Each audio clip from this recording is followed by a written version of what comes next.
बिस्मिल्लाहिर्रहमानिर्रहीम। ये दो ਚੱਕ ਦੌਰੀ ਤੋਂ ਆਏ ਨੇ ਤੇ ਮਜ਼ੀਦ ਇਹਦੇ ਵਾਲਦ ਸਾਹਿਬ ਤੁਸੀਂ इस बच्ची का वाला इस बच्ची के वालद साहब ने मजीद 10 दिन कितना अर्स हो गया कितों इलाज कराए ने बड़ी बड़ी दूरों कितों इलाज कर सारा दसो फैसलाबाद तो कराया है बुचियां चो कराया है अच्छा ते और दे भी मंडियों कराया है मतलब काफ़ी जगह तो कराया काफ़ी जगह बच्ची डिसेबल ही रही है जी, कोई फायदा नहीं होया माशाअल्लाह अज ये साढ़े को आए ने इन्हें उतों सुना इन्हें पड़ोस के एक बच्ची ठीक हुई है उस तो बाद साढ़े को आए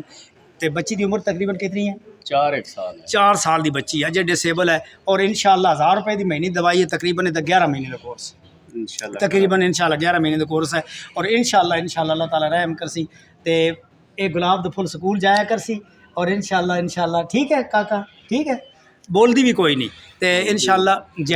मैं माशाअल्लाह आर्मी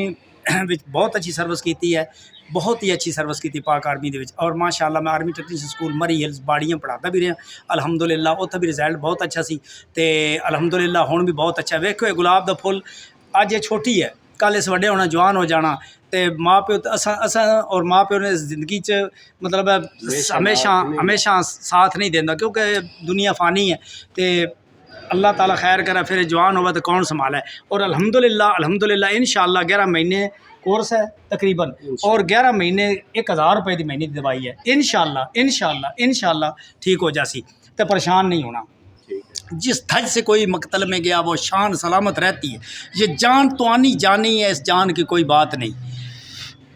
मैं फिर अर्ज़ करदा हाँ ये गुलाब के फुल जिन्होंने भी मुरझाए हो साढ़े को एक बार तशरीफ लै आओ अल्लाह ताला अपने हबीब का सदका करम पित्ते पत्थरी है परेशान नहीं होना 2.5 महीने का कोर्स है गुरदे पत्थरी है 15 दिन का कोर्स है बच्चियां लगातार डेट आती है 2 खुराकें थी देने ब्लीडिंग रुक जाती है इंशाअल्लाह और हफ्ते की त्यातन दवाई दी पेंडस का दर्द है 1 हफ्ते की दवाई है 800 रुपए की और इंशाअल्लाह 2 खुराक नाल इत्थे पेंडस का दर्द ठीक हो जाता खून की उल्टी आती है इत्थे ही दवाई देने खून की उल्टी इंशाअल्लाह रुक जाती है हैपेटाइटिस की वजह तो कोई भी मसला जिंदगी का हो कोई भी मसला जिंदगी का हो आओ तशरीफ लै आओ आका दो जहां सल्लल्लाहु अलैहि वसल्लम सदका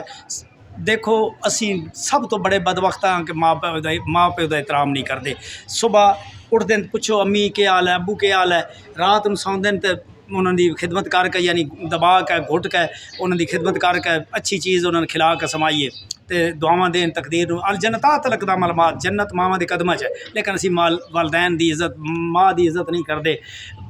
बाहर दे लोगों की इज्जत करते हैं रैफलर बंदे की इज्जत करते हैं लेकिन वालदैन नॉर्मल समझते हैं मैं सिर्फ आखिरी अर्ज करता कि असी लोग कोशिश करिए वालदैन की इज्जत करिए वालदैन की इज्जत के सदका अल्लाह ताला रहम कर सी इजाज़त मंगने तो पहले मेरा नाम हकीम मोहम्मद खान से इस्लामपुरा मोड़ मलकवाल 0343 55 56 718 दूसरा मेरा फ़ोन नंबर 0336 71 52 535 घबराना नहीं इंशाअल्लाह खैर से 1000 रुपए की महीने की दवाई है बच्चे 200 400 खर्च कर छुड़े दिहाड़ी ये तो मसला कोई नहीं तो घबराना नहीं तो 2 ਚੱਕ दौरी डिस्ट्रिक्ट केड़ा तुहाडा जिला केड़ा ने जिला सरगोदा इन्हां दा ते तहसील कोट मुंगन ना तहसील बुलवाल जिला सरगोदा तहसील बुलवाल 2 ਚੱਕ दौरी इजाज़त चाहने अल्लाह वारिस।